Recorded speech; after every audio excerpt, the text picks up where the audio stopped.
Hello everybody, back here with my large leaf lime. It is the 1st of June 2020, and you're probably thinking to yourself, didn't we just see this tree a couple of weeks ago? And the answer is yes, I did a video on this tree, giving it a trim back over the overall canopy just a short while ago. But I've decided that I decided at the end of that video that I was going to do a defoliation this summer, and so that's my proposed job for today, and off we go. Now, it may seem a little brutal, but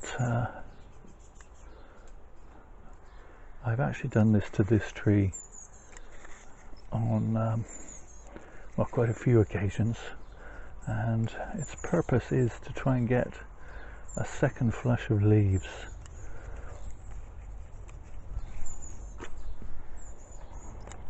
which are smaller. Along with the second flush of leaves, you'll get a second flush of shoots as the tree attempts to contemplate. That is really not the word I was looking for.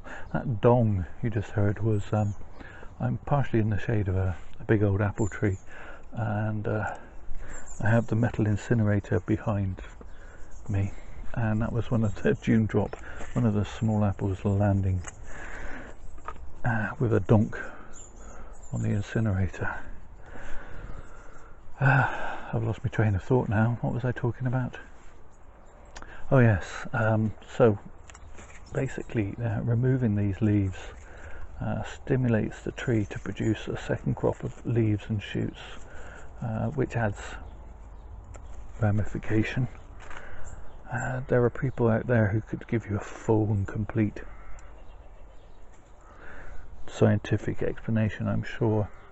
I do know that it is a survival response from a tree. So if it is devastated by, I don't know,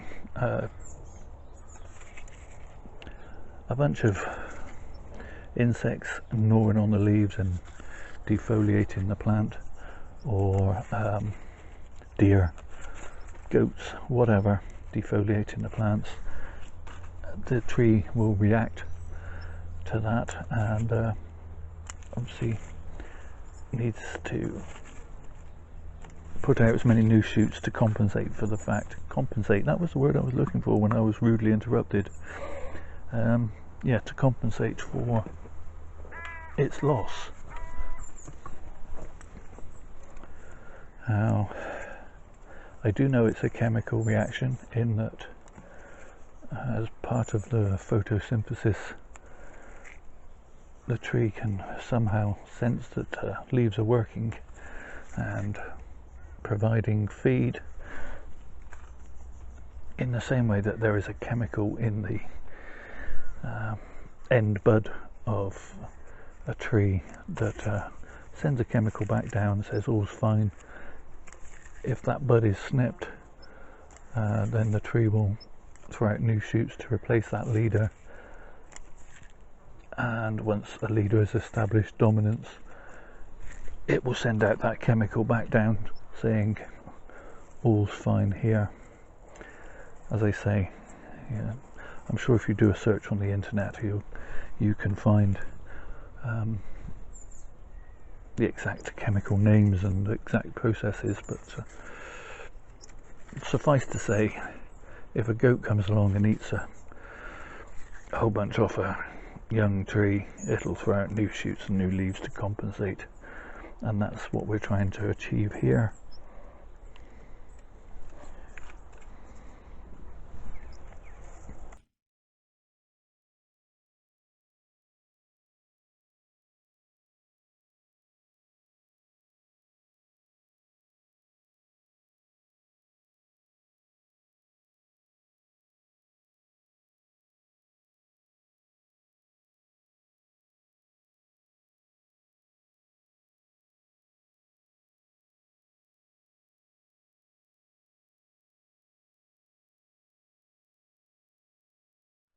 can see some of the leaves are still quite big on this tree, which is one of the reasons why I want to do this process, although some of them are coming down quite nicely in size. It would be nice to get the majority of the leaves at this size if I could.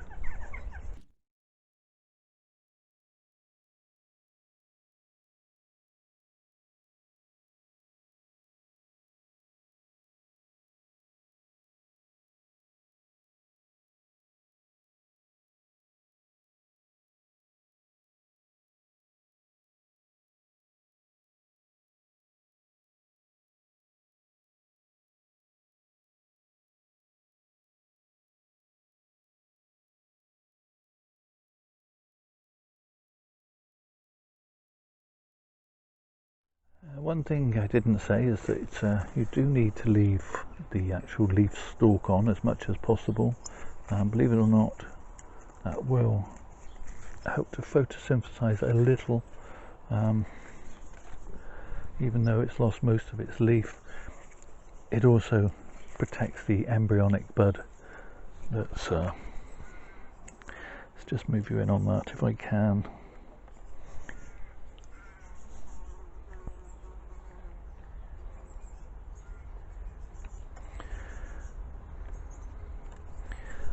At the base of each leaf stalk there is an embryonic bud, and that is what you want to burst, and so by leaving that stalk on, that will just protect it a little until it does, and once it's ready, as the bud bursts into life, it will push that old stalk off.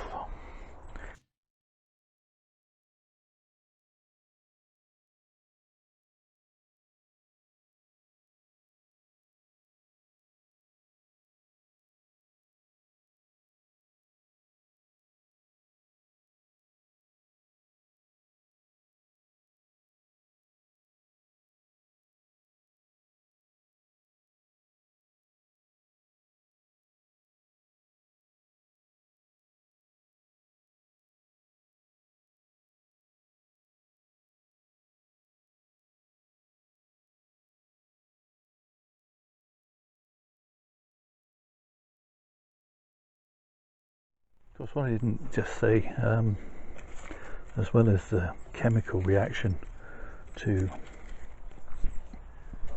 the lack of leaves, there is the fact that the branches and the buds inside obviously get an increased light levels, just as they would in the spring. Light levels increase are a strong indicator for trees and things that spring is here and the days are getting lighter and brighter. So obviously all these branches that are in heavy shade because of the foliage suddenly get a lot more daylight. Now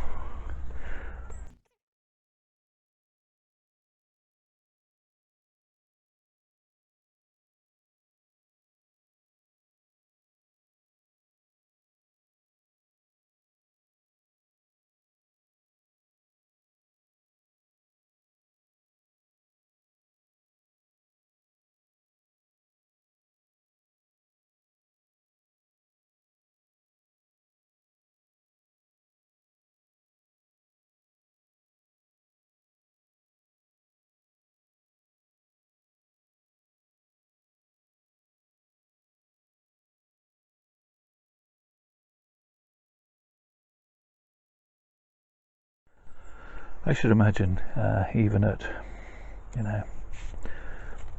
even speeded up, this is probably beginning to get a little bit monotonous, so I will turn the camera off and continue on, and we'll come back when I'm finished.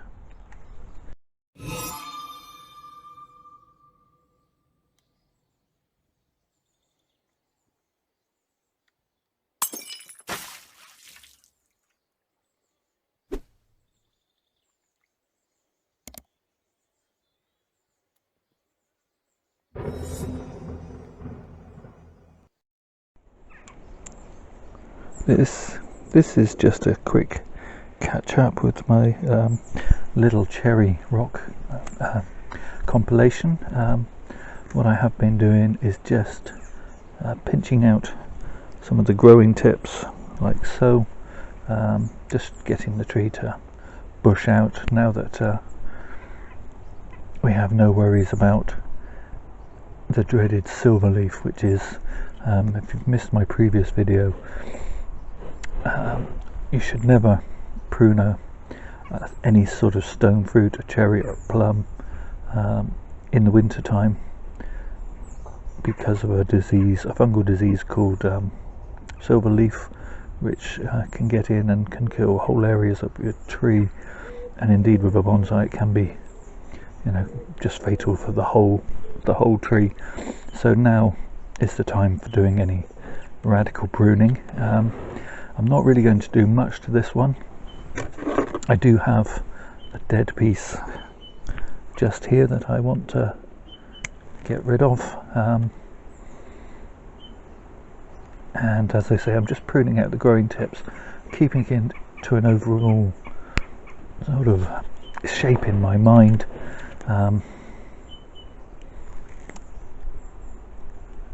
I'll do that as the tree continues to flesh out until sort of midsummer, and maybe a little bit into the autumn, but then it will be left alone to avoid any scars and things that could allow in silver leaf. So I have another dead piece just here and here.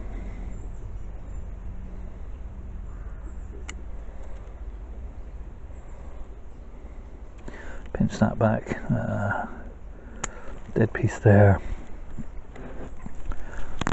It's very tempting to cut out bits that you can see are actively dead when the tree is bare in the winter time, because it's so much easier to do that with a lot of deciduous trees. You can do some structural pruning, but no, not with a cherry. I have a couple of low down growths here that have shooted, and they're disrupting the flow of the trunk, so you can't actually see it, so I'm going to remove those.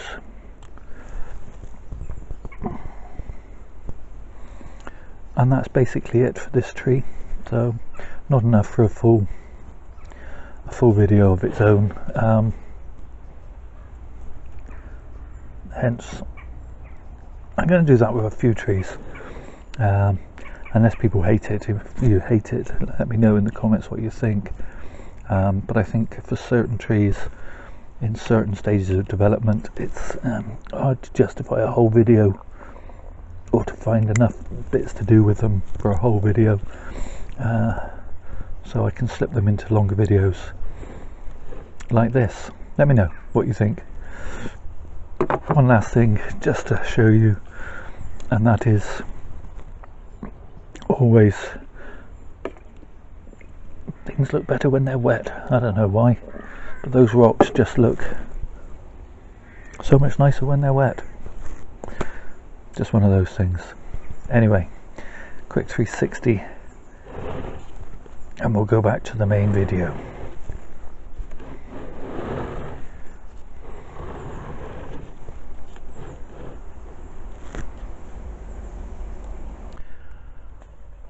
Almost there.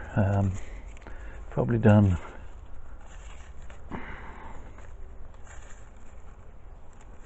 well over 3/4, and on the home stretch now.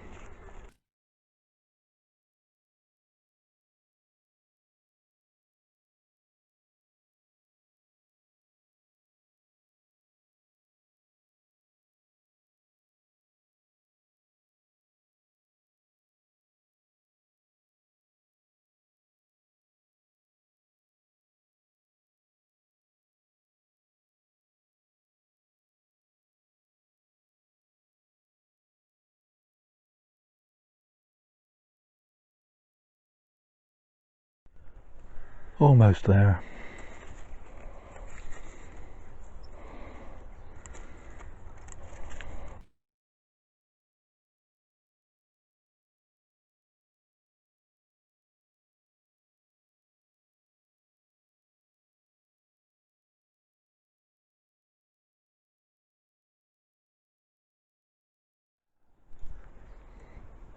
Now what you should be able to see now is this.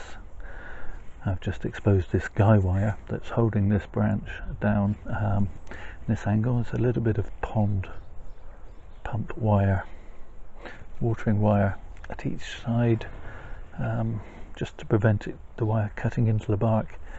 Now if you go back to the first video in this playlist, you'll see that all these individual branches fanned upwards almost entirely vertically, or 60 degrees or so, and I've gradually, using these guy wires, brought all the branches down past the horizontal, mostly past the horizontal, and I think it's given it a much more interesting structure. It looked very much like a young tree reaching for the sky, whereas now it looks like its gnarly old branches have reached out and out and out and got heavier and heavier, and as they've done so, they've sagged under their own weight into this new position. I'm going to leave the guy wires on this particular branch for another year, just to make sure the tree is finally set. The others have set quite nicely.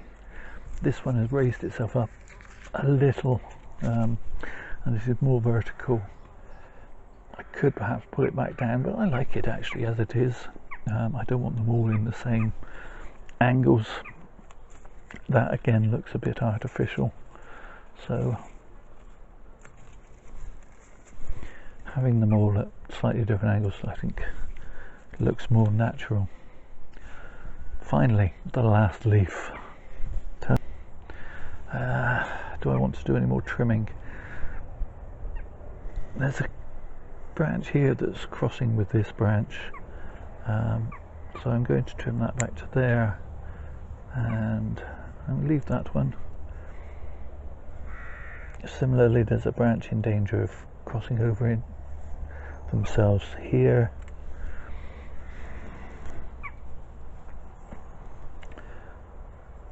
I'll shorten that one. Shorten that one. That one. We have two branches crossing and rubbing each other at the apex here. So yeah, that's washing out with the sun, which has now peeped over the horizon. Going to shorten that piece and that piece.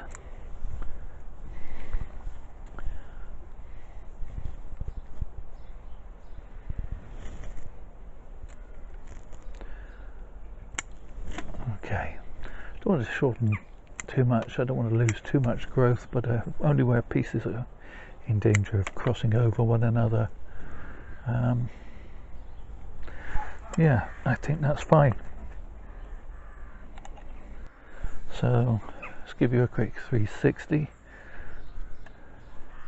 I still want this tree to gain a little bit of height, but that's just why I haven't cut it back too much here at the top. I can see a couple of branches as I've spun round that are going to be problems, but I will possibly deal with those in the winter time.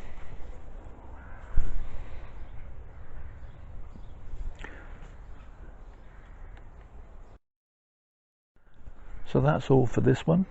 Thank you so much for watching.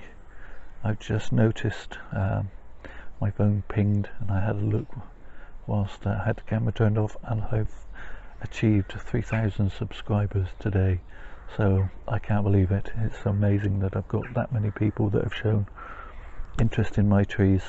Please, please, please do take care of yourselves. Thank you all for watching. Stay safe.